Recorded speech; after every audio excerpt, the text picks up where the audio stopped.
दोस्तों, आज हम आपको एक कहानी का श्रवण करा रहे हैं। आज का हमारा प्रसंग है कि संसार में सबसे बड़ा पापी कौन है।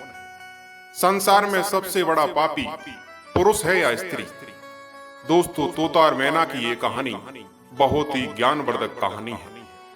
इस कहानी से आपको अपने जीवन में जीने के लिए ढेर सारी प्रेरणा मिलेगी और जो भी व्यक्ति इस कहानी को ध्यान से सुनता है उसके जीवन में वह कभी भी धोखा नहीं खा सकता। इस कहानी से आपको आत्मज्ञान की प्राप्ति होगी, इसलिए इस कहानी को सभी दर्शक बंधु ध्यान से सुने और हो सके तो इस कहानी पर जरूर अमल भी करें।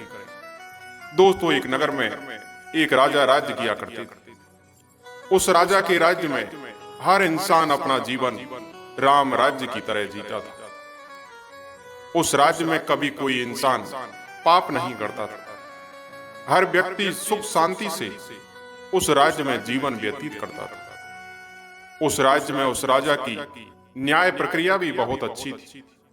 उस राजा को न्याय प्रक्रिया में भी दूर दूर के राजा मानते थे और उसका सम्मान करते थे। सभी लोग उस राजा की बड़ी तारीफ किया करते थे क्योंकि वह दान पुण्य में सबसे ज्यादा विश्वास रखने वाला राजा था। दोस्तों, उस राजा के पास एक तोता और एक मैना रहा करते थे। दोनों को एक ही पिंजरे में राजा रखा करता था। एक दिन की बात है, तोता और मैना दोनों एक ही पिंजरे में बैठे हुए थे। तोता मैना से कहता है कि मैना, क्या तुम जानती हो कि इस संसार में सबसे बड़ा पापी कौन है? मैना कहती है कि पुरुष सबसे ज्यादा पापी होता है। तोता कहता है, नहीं, स्त्री सबसे ज्यादा पापी होती है। दोस्तों, इस बात को लेकर के दोनों में वाद विवाद होने लगा। मैना कहती है पुरुष सबसे बड़ा पापी होता है और तोता कहता है कि पुरुष नहीं, स्त्री सबसे बड़ी पापी होती है। जब राजा को तोता और मैना के इस झगड़े के बारे में पता चला तो वह राजा उन दोनों के पास आया और राजा दोनों से कहने लगा कि तुम दोनों क्यों झगड़ा कर रहे हो? तब दोनों अपनी अपनी बात राजा को सुनाते हैं। तोता कहता है कि राजा साहब, मैना नहीं मान रही है कि सबसे बड़ी पापी संसार में स्त्री होती है।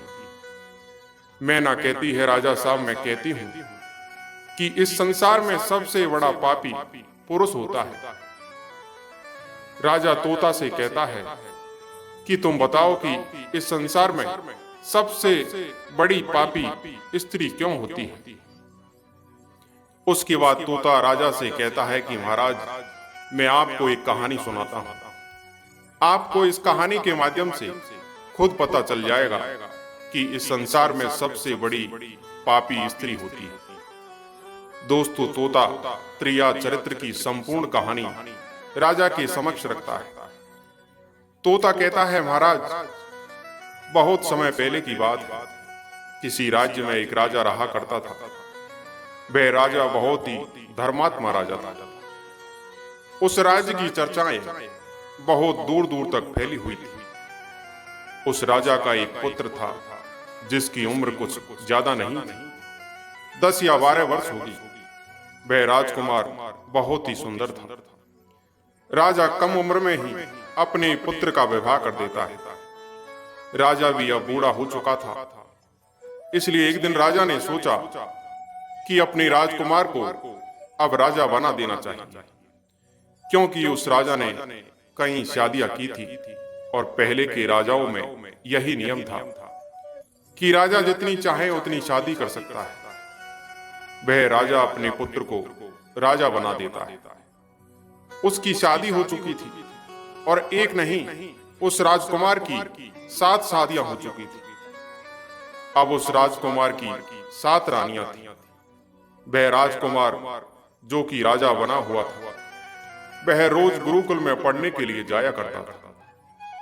एक दिन की बात है, जब वह राजकुमार पढ़ने के लिए गुरुकुल जा रहा था तो रास्ते में उसे एक पनिहारी मिली।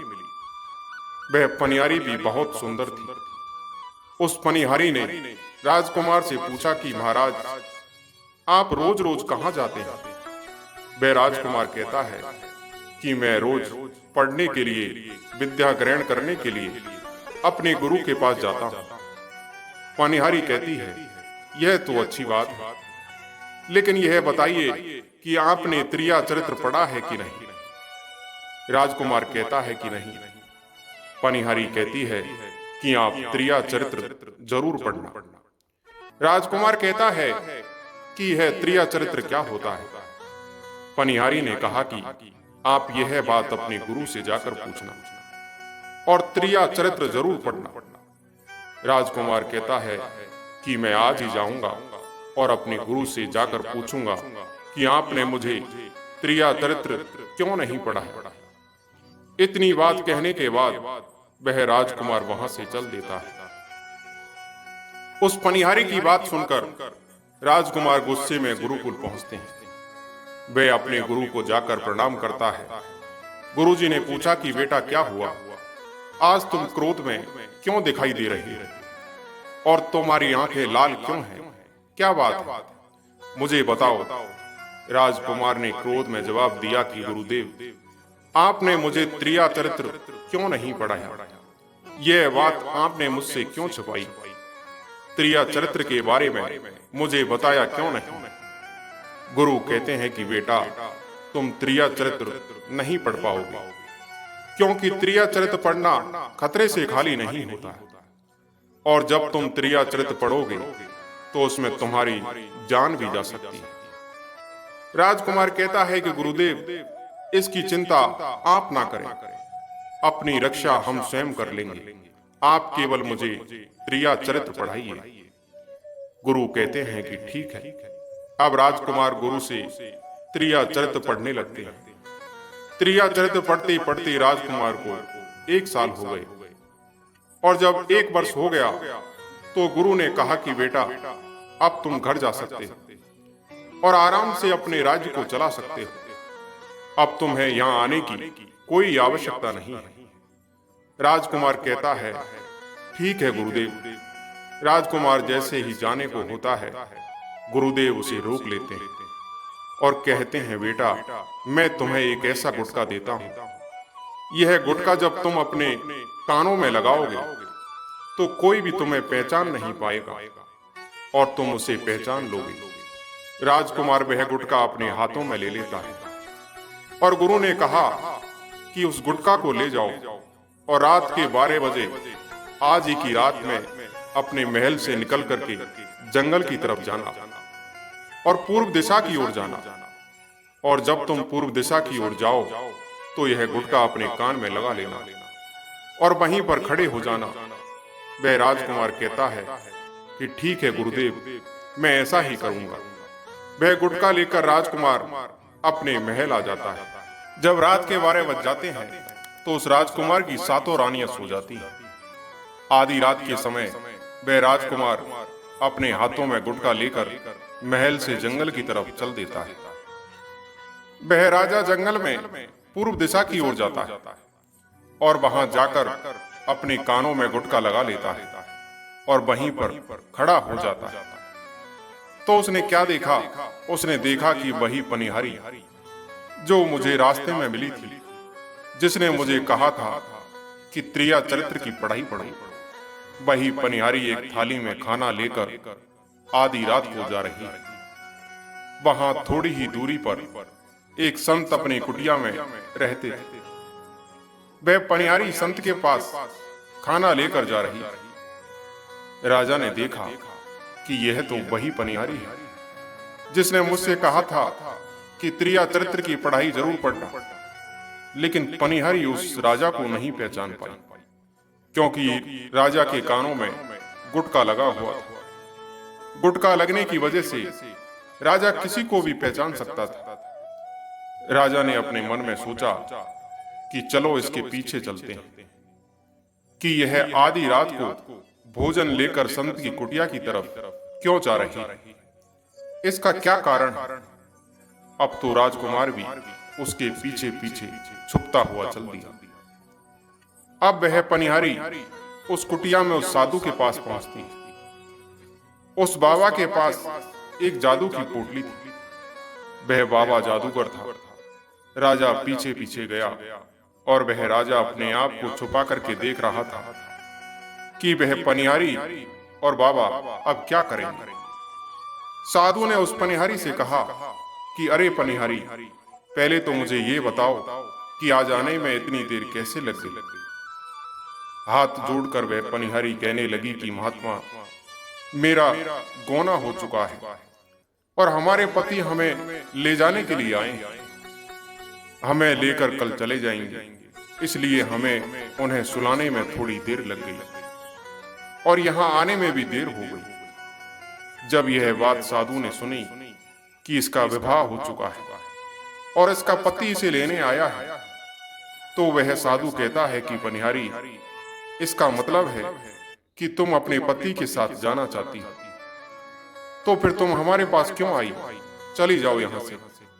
पनिहारी कहती है कि मैं आपके बिना नहीं रह सकती, मैं आपके बिना नहीं जी सकती। तो फिर साधु कहता है कि पनिहारी, इसके लिए तुम्हें एक काम करना होगा।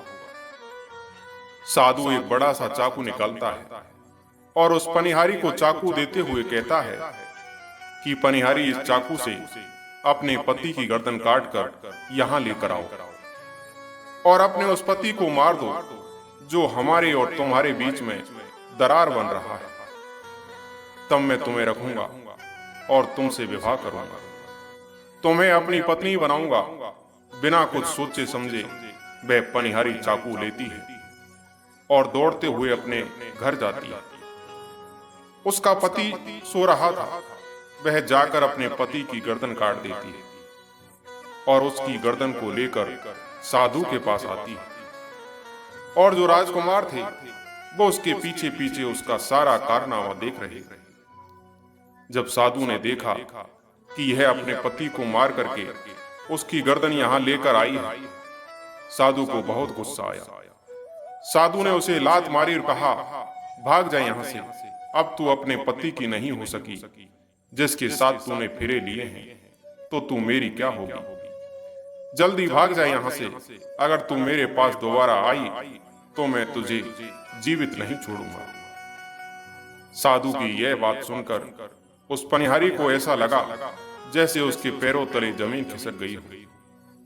फिर भी अपने पति की कटी हुई गर्दन लेकर के आई और उसकी गर्दन जोड़ देती है और वहीं बैठ जाती है। इधर जैसे ही सवेरा हुआ, अपने पति के पास बैठकर रोने लगती है, चिल्लाने लगती है और कहने लगती है कि देखो, किसी ने मेरे पति की हत्या कर दी। ये बात पूरे राज्य में फैल गई कि पनिहारी के पति को किसी ने मार दिया। यह खबर राजा तक भी पहुंची। रात में उस पनिहारी का सारा कारनामा राजकुमार अपनी आंखों से देख चुका था। इधर सारे गांव वाले उस पनिहारी के घर चले जाते हैं और उसके पति की लाश को लेकर गांव के बाहर जाते हैं उसका दाह संस्कार करने के लिए। और वह पनिहारी पीछे से भागती हुई रोती हुई चली जा रही है और उधर राजकुमार भी जा रहे थे जो कि अपने राज्य के राजा बन चुके थे।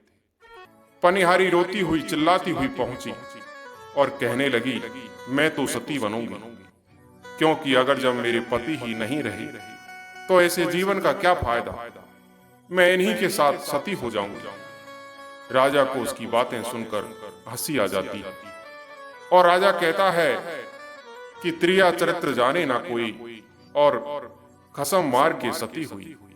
राजकुमार की यह बात कोई तो नहीं समझ पाया, लेकिन वह पनिहारी समझ जाती। पनिहारी कहती है कि राजा साहब, आप हमारे ऊपर यह बात कह रहे हैं, लेकिन चलिए कोई बात नहीं, मैं तो सती हो जाऊंगी। पनिहारी कहती है, लेकिन जाते जाते मैं तुम्हें एक बात बताती हूं। राजकुमार कहता है, क्या बात बताना चाहती? पनिहारी कहती है कि राजा साहब, आप जब चटाई पर बैठे तो उस चटाई को झाड़ कर बैठिएगा। राजा कहता है कि यह पनिहारी क्या कह रही है, मैं तो राजा हूं, मुझे चटाई पर बैठने की क्या आवश्यकता है। पनिहारी कहती है कि नहीं, जब ये नौबत आ जाए तो तुम्हें कोई चटाई पर बैठने को कहे तो तुम चटाई को झाड़ कर बैठो। राजकुमार कहता है कि चलो ठीक है, अगर तुम कह रही हो तो मैं ऐसा ही करूंगा। इतना कहने के बाद वह अपने पति के साथ सती हो जाती है और राजकुमार उसका अंतिम संस्कार करवाकर अपने घर को आ जाते हैं। इसी तरीके से पूरा दिन व्यतीत हुआ और उधर जब दूसरी रात आई तो राजा ने अपने गुरु के कहे अनुसार वही गुटका कान में लगाया और पूर्व दिशा की ओर उसी स्थान पर जाकर खड़ा हो गया जहां पर पिछली रात खड़ा हुआ था। दूसरी रात का सीन देखकर राजा के पैरों तले से तो मानो जमीन खिसक गई। राजा क्या देखता है कि उसकी सातों रानियां भोजन की थाली अपने अपने हाथों में लेकर उस बाबा की कुटिया की तरफ जा रही है। जैसे ही राजा ने अपनी सातों रानियों को उस बाबा की कुटिया की तरफ जाते हुए देखा तो राजकुमार के पैरों तले जमीन खिसक गई। राजकुमार अपने मन में सोचने लगा कि यह क्या चक्कर है। तभी उनमें से एक रानी राजकुमार को देख लेती है, लेकिन रानियों ने अपने पति राजकुमार को नहीं पहचाना क्योंकि राजकुमार अपने कानों में गुटका लगाए हुए थे। वह गुटका लगाने की वजह से राजा को कोई पहचान नहीं पाता था। उनमें से एक रानी कहती है कि यह लड़का इतनी रात को यहाँ क्यों खड़ा है, चल हमारी यह थाली लेकर के उस कुटिया तक पहुंचा दे। बिना कुछ सोचे समझे राजकुमार ने वह थाली अपने हाथों में ले ली और राजकुमारियों के साथ कुटिया तक जाने लगा। जब सातों रानियां राजकुमार के साथ उस बाबा की कुटिया में पहुंचती, राजकुमार कुछ भी नहीं बोल रहा था क्योंकि राजकुमार देखना चाहता था कि मुझमें और हमारे महल में ऐसी क्या कमी है जो हमारी सातों रानियां इस बाबा के पास आती और इस साधु के पास ऐसा क्या है जो हमारी सातों रानियां भी यहाँ आती हैं। वह राजकुमार चुप करके सब जानना चाहता था। इधर जब वह सातों रानियां राजकुमार को लेकर साधु के पास पहुंची तो महात्मा राजकुमार को देखकर कहता है कि यह कौन है। तो रानियां कहती हैं कि महात्मा जी, ये बालक हमें रास्ते में मिला, इसने हमारी सहायता की तो हम इसे अपने साथ ले आए। रानी कहती है, एक काम करते हैं, इसे आज रात यहीं रहने देते हैं, कल सुबह होते ही यह चला जाएगा। वह साधु उनकी बातों को मान लेता है।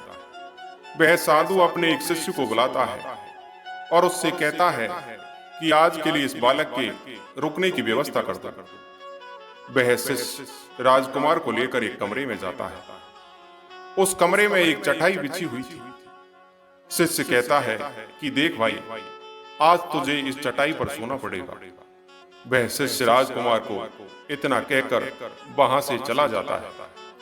राजकुमार उस कमरे में अकेले पड़ जाते हैं। राजकुमार अपने मन में सोचता है कि आज तो नौबत आई गई चटाई पर सोने की। फिर राजा कहता है, चलिए कोई बात नहीं, आज की रात हम चटाई पर ही गुजार लेंगे। राजकुमार जैसे ही चटाई पर बैठने ही वाला था कि उसे उस पनिहारी की बात याद आ गई और वह सोचने लगा कि पनिहारी ने मुझसे कहा था कि जब भी तुम्हें चटाई पर बैठने की नौबत आए तो तुम चटाई को अवश्य झाड़ लेना। चलो आज पहले इसे झाड़ ही लेते हैं, हो सकता है कि इसके पीछे भी कोई राज छुपा हो। जैसे ही राजा ने उस चटाई को झाड़ा तो क्या देखते हैं कि राजा ने देखा कि एक बहुत बड़ा भयानक कुआं है।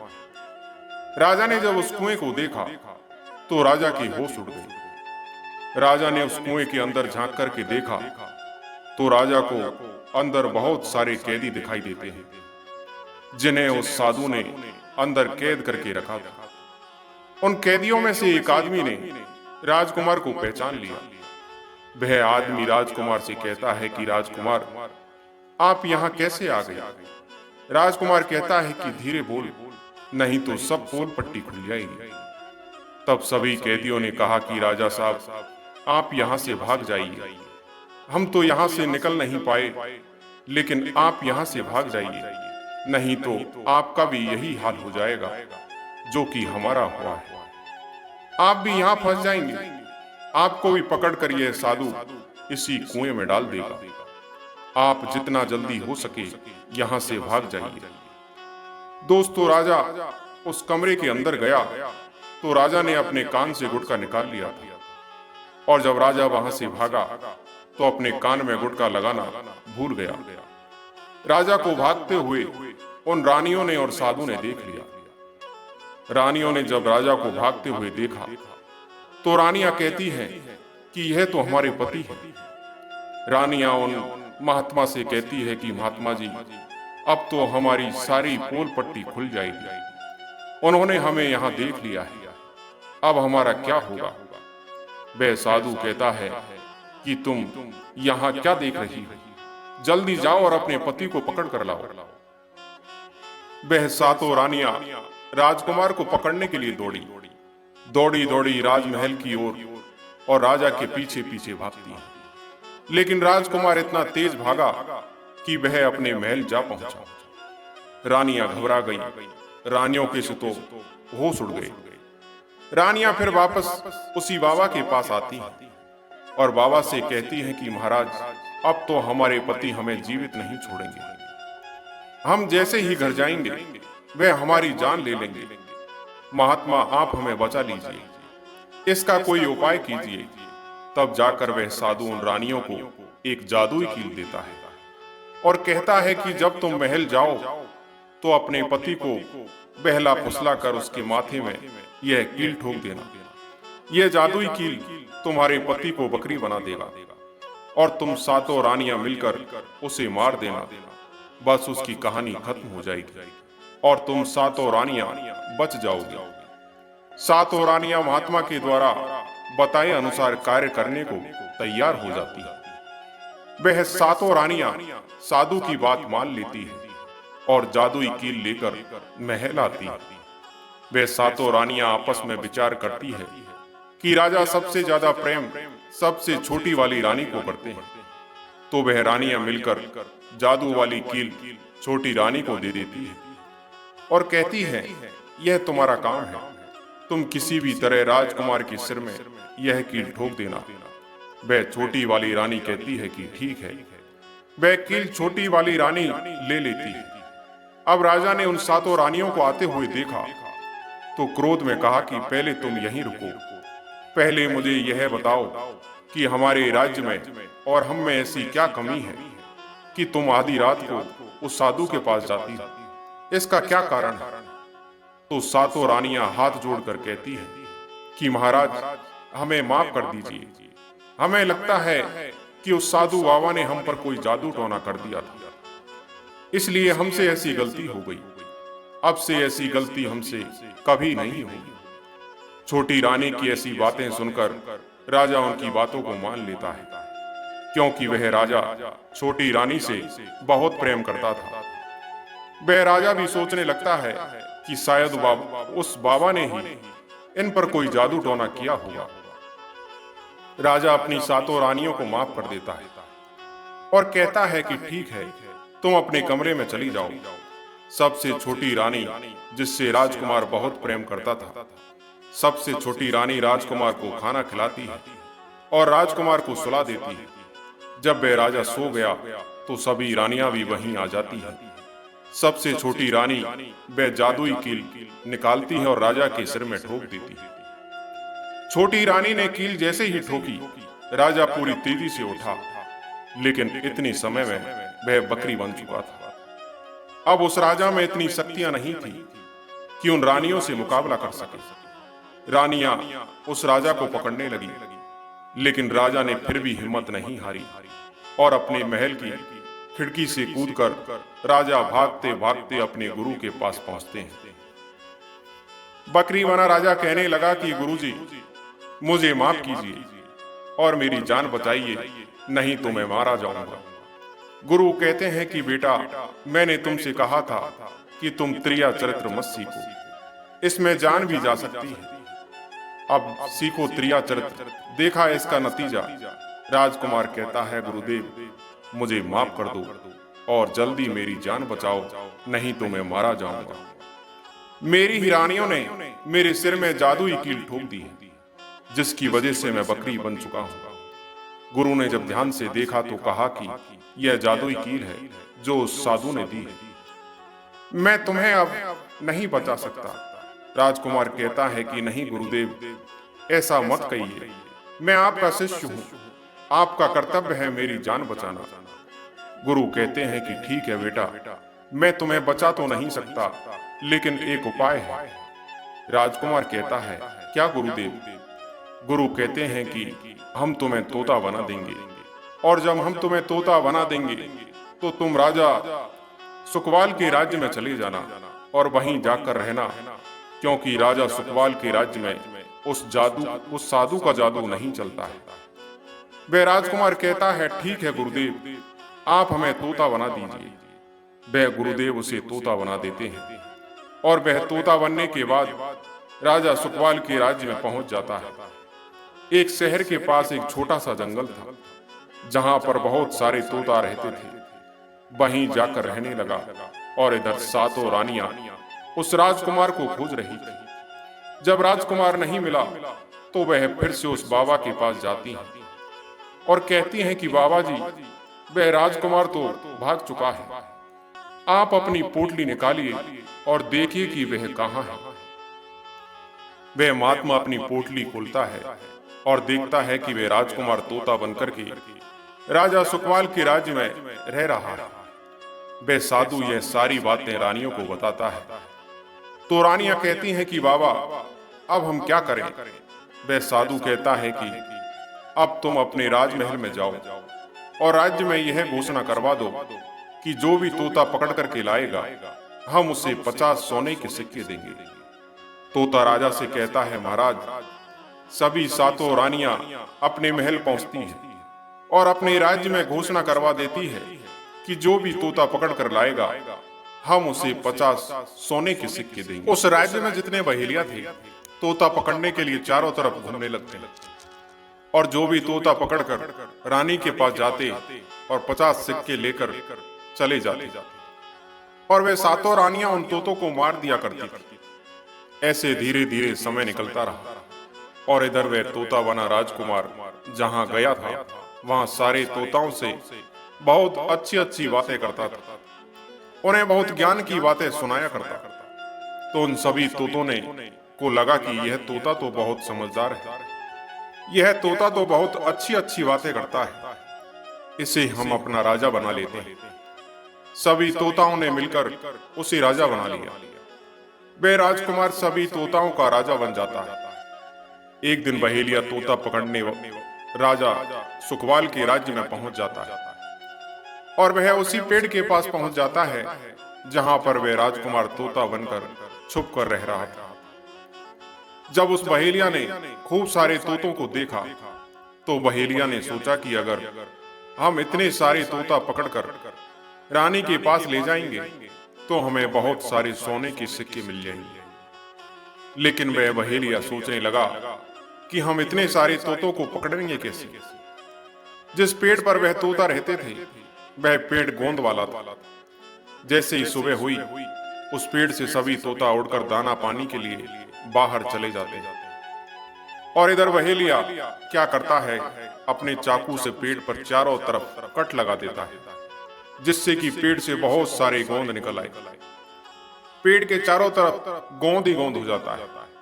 अब बहेलिया सोचता है कि जब सारे तोता आएंगे, इस पेड़ पर बैठेंगे, वे सभी इस पेड़ पर चिपक जाएंगे और मैं आसानी से उन्हें पकड़कर लेकर चला जाऊंगा। बहेलिया वहीं छुप करके देखने लगा, और जब शाम हुई, सारे तोता वापस आए, और तोता जैसे ही पेड़ पर बैठे, सभी का पंजा उस पेड़ में चिपक गया, क्योंकि पूरे पेड़ में गोंद ही गोंद लगा हुआ था। अब तो सारे तोता परेशान हो गए। उसमें राजकुमार भी जो तोता बना हुआ था, वह भी चिपक गया। सारे तोता राजकुमार से कहते हैं, क्योंकि सारे तोता राजकुमार को अपना राजा मानते थे, कि आप कोई उपाय सोचो जिससे हम इस मुसीबत से बाहर निकलें, नहीं तो सुबह वह बहेलिया आएगा और हमें पकड़कर लेकर चला जाएगा। वह राजकुमार कहता है कि तुम बिल्कुल चिंता मत करो। जब सुबह बहेलिया आए तो तुम सभी ऐसा करना कि उस बहेलिया को ऐसा लगे कि सारे तोता मर चुके हैं, और जब सभी तोतों को पेड़ से छुड़ाकर नीचे फेंक दे तो सभी उड़कर भाग जाना। सभी तोता कहते हैं कि ठीक है, हम ऐसा ही करते हैं। सुबह जैसे ही बहेलिया पेड़ के पास पहुंचा तो देखा सभी तोता ऐसे लटके हुए थे जैसे कि वे सभी मर चुके हैं। जब बहेलिया तोतों को देखा तो सोचा कि अरे ये क्या हो गया, यह तो सभी मर गए। बहेलिया पेड़ पर चढ़ा और उनको पेड़ से छुड़ाकर नीचे फेंकने लगा। बहेलिया ने सभी तोतों को छुड़ाकर नीचे फेंक दिया, लेकिन जो राजकुमार था, जो तोता बना हुआ था, वह वहीं पर रह गया, और नीचे जितने भी तोता थे वे सभी उड़कर भाग गए। बहेलिया ने सोचा, अरे ये क्या हुआ, इस पर तो सिर्फ एक ही तोता है जो कि मरा हुआ लटका है, और जितने तोते को मैंने छुड़ाकर नीचे फेंका वे सभी उड़कर भाग गए। बहेलिया ने सोचा, इसका मतलब सारे तोताओं ने मिलकर मेरे साथ धोखा किया है। अब वह राजकुमार जो था, जो तोता बना हुआ था, सिर्फ वही पेड़ पर लटका हुआ था। वह बहेलिया कहता है, यह सब तुम्हारी चाल है, चलो अब मैं तुम्हें लेकर जाऊंगा और रानी के हाथ भेज दूंगा, और मुझे 50 सोने के सिक्के मिल जाएंगे। और इधर वह बहेलिया उस तोता को बेचने के लिए रानी के पास जाने लगता है। रास्ते में वह तोता उस बहेलिया से कहता है कि तुम मुझे कहां ले जा रही हो? तो वह बहेलिया कहता है कि मैं तुम्हें बेचने के लिए रानी के पास ले जा रहा हूं। अगर मैं तुम्हें वहां बेचूंगा तो मुझे 50 सोने के सिक्के मिलेंगे। वह राजकुमार कहता है कि मैं अगर तुम्हें 1000 सोने के सिक्के दिलवाऊं तो क्या तुम मुझे नहीं बेचोगे? बहेलिया कहता है, लेकिन तुम मुझे 1000 सोने के सिक्के कैसे दिलाएगा? वह तोता कहता है कि राजा सुकवाल के यहाँ एक बहुत बड़ा मेला लगता है, तो तुम मुझे वहीं भेज दो, और हाँ, मेरी कीमत मैं स्वयं बताऊंगा। वह बहेलिया उस तोते की बात मान लेता है, और रानी के पास बेचने की जगह वह राजा सुकवाल के राज्य में उसके मेले में तोता को बेचने पहुंच जाता है। राजा सुकवाल के राज्य में यह नियम था कि अगर किसी व्यक्ति का सामान शाम तक ना बिके तो उस माल को राजा स्वयं आकर उसे खरीद लेता था। वह बहेलिया उस तोते को लेकर बाजार में पहुंच गया। जब भी कोई व्यक्ति उस तोते को खरीदने आता तो वह पूछता कि यह कितने का है, तो बहेलिया कहता कि तोता अपना दाम स्वयं बताएगा। तो वह तोता अपना दाम इतना बता देता कि कोई भी व्यक्ति उसे खरीद नहीं पाता। ऐसे ही करते करते शाम हो गई।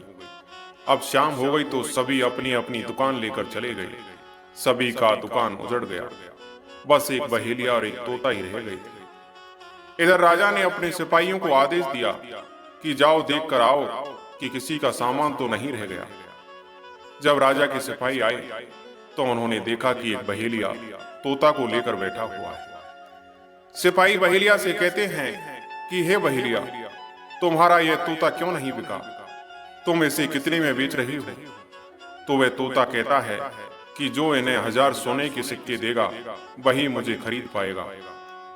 तोते की बात सुनकर सैनिक सोच में पड़ जाते हैं। वे सोचते हैं कि अरे, यह तोता तो अपनी कीमत खुद बताता है।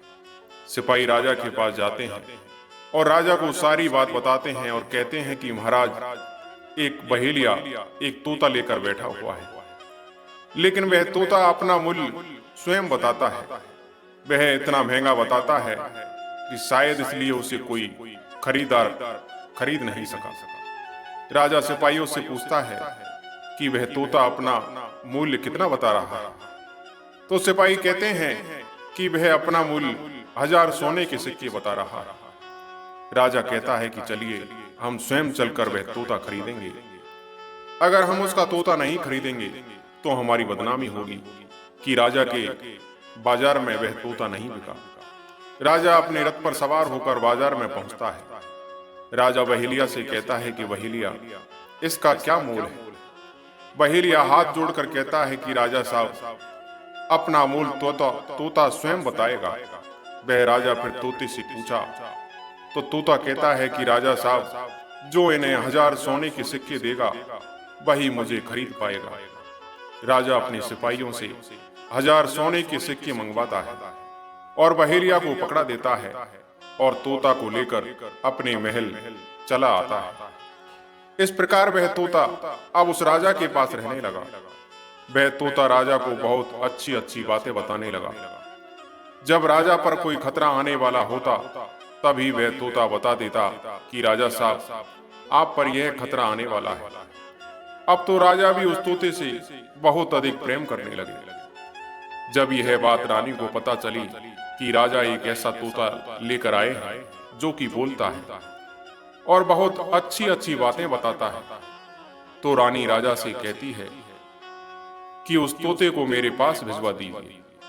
हम भी उस तोता को देखना चाहते हैं, हम भी उस तोता से बातें करना चाहते हैं।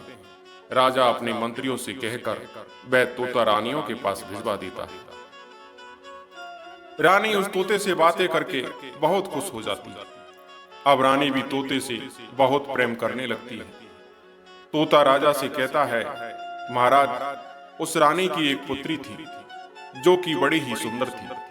रानी अपनी पुत्री से कहती है कि पुत्री, आज से तुम इस तोते का ध्यान रखो और कल तुम इसे अच्छे से नहला देना। वह राजकुमार भी उस तोते से बहुत प्रेम करती थी। जैसे ही सुबह हुई, राजकुमारी उस तोते को लेकर नहलाने जाती है।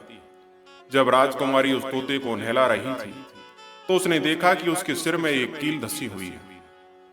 राजकुमारी उस कील को निकाल देती है। राजकुमारी जैसे ही कील को निकालती है, वह तोता पहले जैसा एक सुंदर सा राजकुमार बन जाता है। राजकुमारी उसे देखकर घबरा जाती है। राजकुमार कहता है कि तुम घबराओ नहीं, तुम वापस मेरे सिर में ये कील ठोक दो, मैं फिर से तोता बन जाऊंगा और इसके बारे में मैं तुम्हें रात्रि में बताऊंगा। तुरंत ही महाराज की पुत्री राजकुमार के सिर में कील ठोक देती है। तुरंत ही वह राजकुमार तोता बन जाता है। रात को वह राजकुमारी उस तोते को लेकर अपने कमरे में जाती है और इसके सिर से कील निकाल देती है। वह तोता फिर से राजकुमार बन जाता है। वह राजकुमार अपनी सारी दास्तान उस राजकुमारी को बताता है और कहता है, माफ करना, यह दास्तान तुम किसी को बताना नहीं तो मेरी जान चली जाएगी। राजकुमारी इसके बारे में किसी को नहीं बताती। दिन भर समय बीतता और रात को राजकुमारी उस तोते को अपने कमरे में ले जाती और उसके माथे से कील निकाल देती। वह राजकुमार बन जाता और रात में वह दोनों साथ में ही रहते। और ऐसे ही धीरे धीरे समय निकलता है। राजकुमारी को उस राजकुमार से प्यार हो जाता है। इधर क्या होता है, तोता बने राजकुमार की 7 रानियां थी। वह अब तक बहुत सारे तोता पकड़कर मरवा चुकी थी, लेकिन जो राजकुमार तोता बना हुआ था वह उन्हें नहीं मिला। फिर एक दिन 7 रानियां उस साधु के पास जाती हैं और कहती हैं कि बाबा, हमारे पति तो अभी तक हमें नहीं मिले, हम अब क्या करें, उन्हें कैसे मारें। वह साधु फिर अपनी पोटली निकालता है और देखता है कि राजकुमार अभी तक तोता बनकर राजा सुखबाल के घर में रह रहा है।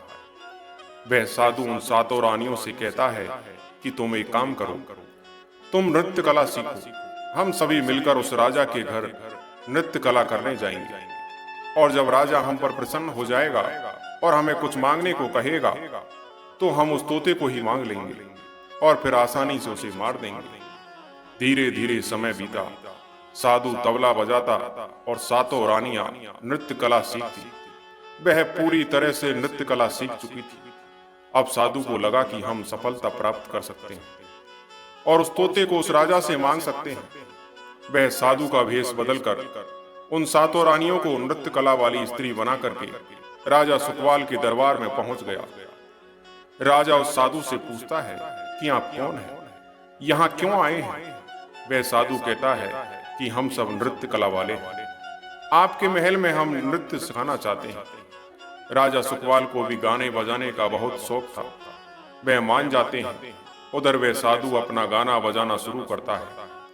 जब उनकी गाने बजाने की आवाज तोता के कानों में पहुंची तो तोता समझ गया कि वह साधु हमारी सातों रानियों को लेकर भेष बदलकर यहाँ पर आ गया है। अब मेरी जान नहीं बचेगी।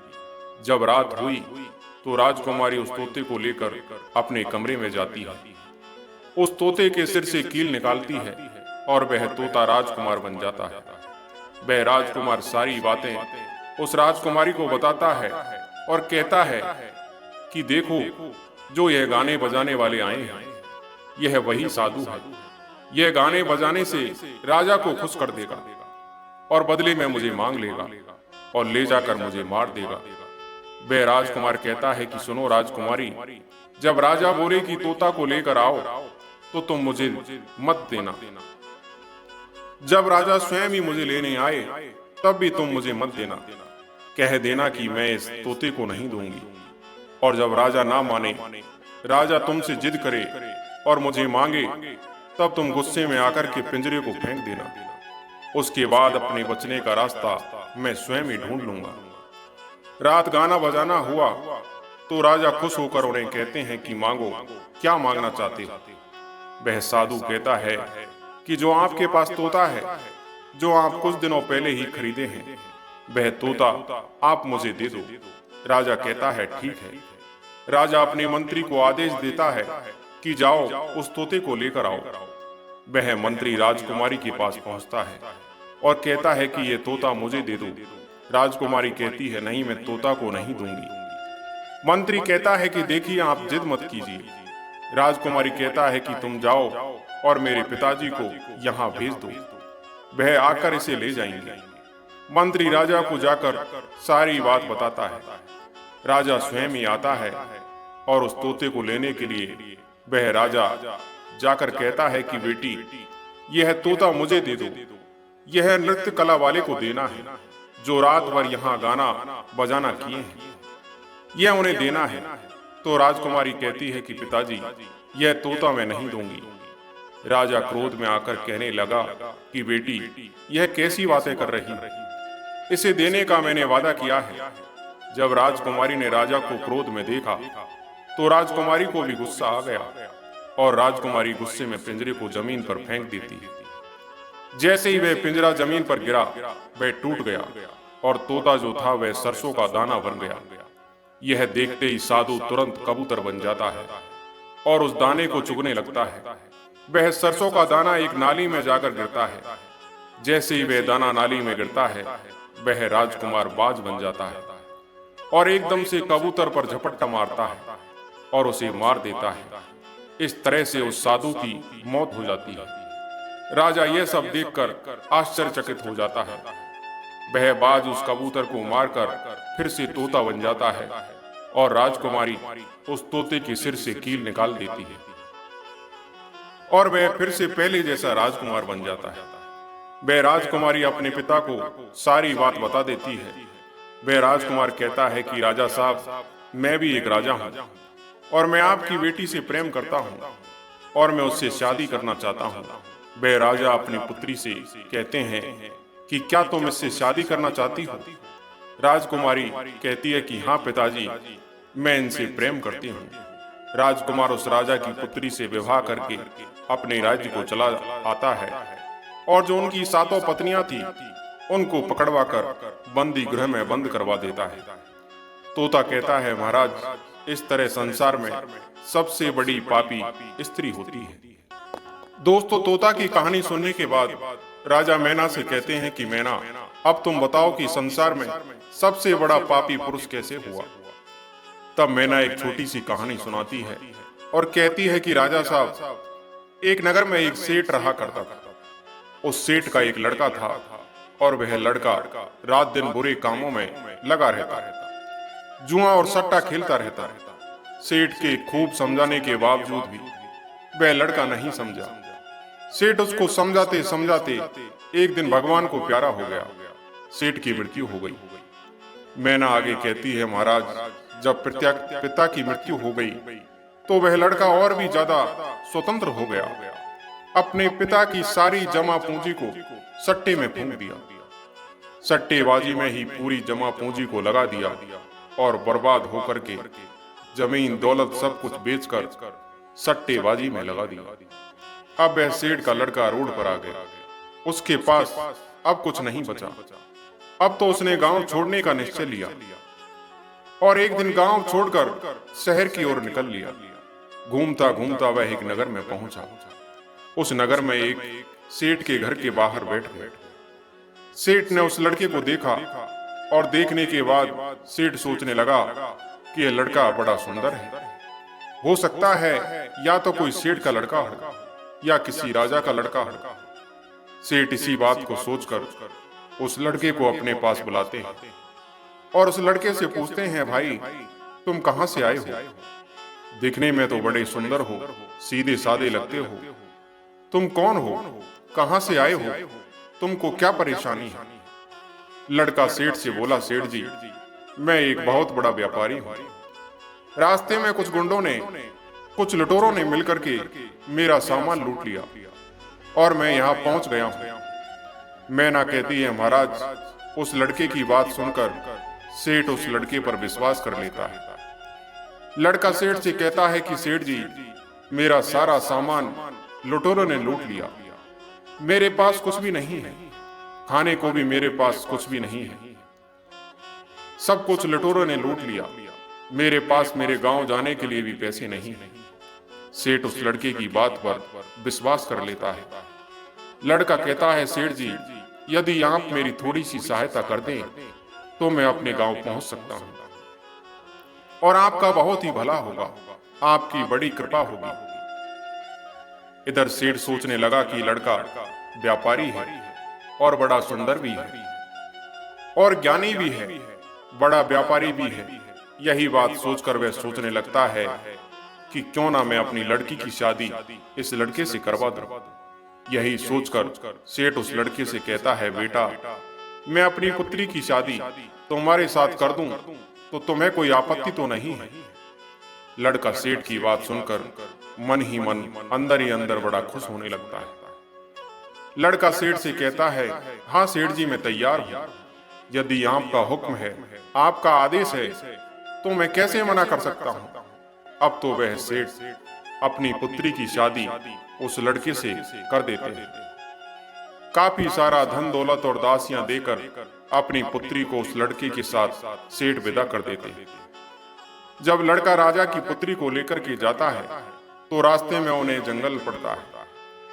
उस जंगल में वह लड़का उस सेठ की पुत्री से कहता है कि देखो अब तुम मेरी पत्नी हो और पत्नी का यह धर्म होता है कि वह पति की हर बात का पालन करे। लड़का कहता है कि देखो आगे घना जंगल है और इस जंगल में लुटेरे बहुत ज्यादा होते हैं। इसी जंगल में मेरा भी सामान लुटेरे लूट कर ले गए। इसलिए आपके पास जितने भी गहने हैं, जितने भी गहने आपने पहन रखे हैं, वे सारे उतार कर मुझे दे दो, वरना लुटेरे यहाँ से लूट करके ले जा सकते हैं। वह पत्नी भी अपने पति पर पूर्ण विश्वास कर लेती है।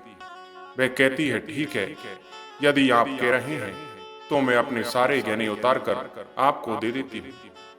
वह सेठ की लड़की अपने सारे गहने उतार कर अपने पति को दे देती है। वह लड़का पत्नी के सारे गहने लेकर अपनी कमर में बांध लेता है और सेठ ने जितना भी धन दौलत दिया था उन सबको वह एक जगह इकट्ठा कर लेता है और रास्ते में आगे जाकर के वह विश्राम करने के लिए रुकते हैं। जब वह विश्राम करने के लिए रुकते हैं तो लड़का सभी दासियों को मार देता है और उस लड़की को पास ही में एक कुआं था, उस कुएं में धकेल देता है और वहां से सारा सामान लेकर भाग जाता है। लड़का सोचता है कि सबको मार दिया है, पत्नी को भी कुएं में धकेल दिया है तो पत्नी भी खत्म हो जाएगी और अब मैं इन पैसों से बड़े आराम से अपना जीवन व्यतीत करूंगा। यही सोच करके लड़का वहां से सारा सामान लेकर के भाग जाता है। इधर उस लड़के ने अपनी पत्नी को कुएं में धकेला था, लेकिन उसकी पत्नी कुएं में नहीं गिरी। उस कुएं में छोटा सा पीपल का पेड़ था, सो उसने उसकी डाल को पकड़ लिया और जोर जोर से चिल्लाती रही कि मुझे कोई कुएं से बाहर निकालो। रास्ते से कुछ लोग जा रहे थे। उन लोगों ने उस लड़की की आवाज सुनी और उस लड़की को कुएं से बाहर निकाल लिया। लड़की वापस अपने पिता के घर पहुंच जाती है। उस लड़की का पिता उस लड़की से पूछता है और कहता है, पुत्री क्या हो गया, तुम वापस कैसे चली आई? वह लड़की कहती है, पिताजी रास्ते में हमें कुछ गुंडों ने मिल गए थे और गुंडों ने हमारे साथ यह दुर्व्यवहार किया, सभी दासियों को खत्म कर दिया और मुझे कुएं में धकेल दिया और मेरे पति का कोई पता नहीं है। वह लड़की पतिव्रता थी, इसलिए उसने उस घटना के बारे में अपने पिता को नहीं बताया। कुछ समय के लिए वह लड़की अपने पिता के घर रहने लगी। कुछ समय निकलने के बाद वह लड़का फिर से उस सेठ के द्वार पर आता है। वह लड़का जितना भी धन लूट करके ले गया था, उसने सब कुछ जुआबाजी सट्टाबाजी में उड़ा दिया। वह सोचने लगा कि अपने ससुर से जाकर कह दूंगा कि ससुर जी आप नाना बनने वाले हैं। इस बात को सुनकर ससुर जी मुझे फिर से बहुत सारा धन देंगे।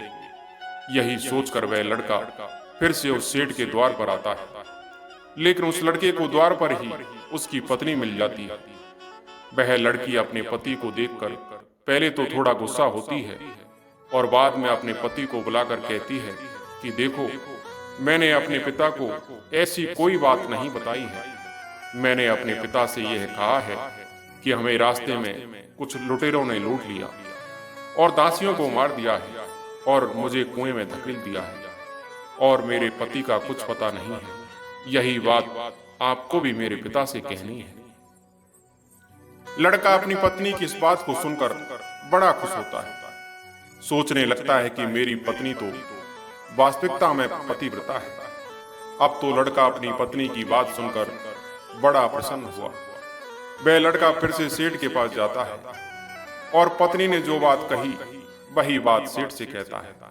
लड़के की बात पर सेठ विश्वास कर लेता है। लड़का अपनी पत्नी से फिर से कहता है कि देखिए, मैं आपको लेने के लिए आया हूं। मुझे अपनी गलती का एहसास हो गया है। पता नहीं ऐसा क्या हुआ था मेरे साथ जो मैंने आपके साथ ऐसा व्यवहार किया, लेकिन मुझे अब मेरी गलती का एहसास हो गया है। मैं आपको लेने के लिए आया हूं और आपको कल सुबह ही प्रातःकाल ही मैं यहां से लेकर जाऊंगा। आप तैयार हैं? मैना आगे कहती है, महाराज जब सारे घर वाले सो जाते हैं, सेठ सो जाता है, उसकी पत्नी सो जाती है, तो वह लड़का आधी रात को उठता है और सेठ की तलवार से सेठ की गर्दन काट देता है, अपनी पत्नी की गर्दन काट देता है और सभी को मार देने के बाद वहां से काफी सारा धन लूट करके लेकर चला जाता है। मैना कहती है, महाराज इस तरह से इस संसार में सबसे बड़ा पापी पुरुष होता है। दोस्तों, तोता और मैना की कहानी सुनने के बाद राजा दोनों से कहता है, देखो अब तुम दोनों झगड़ा करना बंद कर दो। अब इस बात का निर्णय हम करेंगे कि संसार में सबसे बड़ा पापी स्त्री है या पुरुष। कौन है संसार का सबसे बड़ा पापी? राजा एक सभा का आयोजन करते हैं और सभा में इस बात को रखते हैं। राजा सभी मंत्रियों के सामने इस बात का फैसला सुनाते हैं। राजा कहते हैं कि संसार में सबसे बड़ा पापी वह होता है जो इंसान अपनी औकात से नीचे गिर जाए, अपनी सोच से नीचे गिर जाए, अपनी औकात भूल जाए। राजा कहते हैं कि संसार का सबसे बड़ा पापी वही है, क्योंकि पाप करते वक्त हर इंसान यह नहीं देखता कि वह स्त्री है या पुरुष। पाप कोई भी मनुष्य कर सकता है, स्त्री भी पाप कर सकती है और पुरुष भी पाप कर सकता है। इसलिए सबसे बड़ा पापी वही है जो अपने आचरण को भूल जाए, जो अपने संस्कारों को भूल जाए, जो अपने से नीचा गिर जाए, यानी खुद से नीचा गिर जाए। वही इंसान संसार का सबसे बड़ा पापी होता है, क्योंकि ऐसे इंसान को यह पता ही नहीं होता कि वह स्त्री है या पुरुष, वह क्या करने जा रहा है, इस बारे में उसे कुछ पता ही नहीं होता। दोस्तों, मैं आशा करता हूँ कि ये कहानी आपको जरूर पसंद आई होगी। कहानी अगर पसंद आई हो तो हमारे वीडियो को लाइक और सब्सक्राइब जरूर करना। धन्यवाद।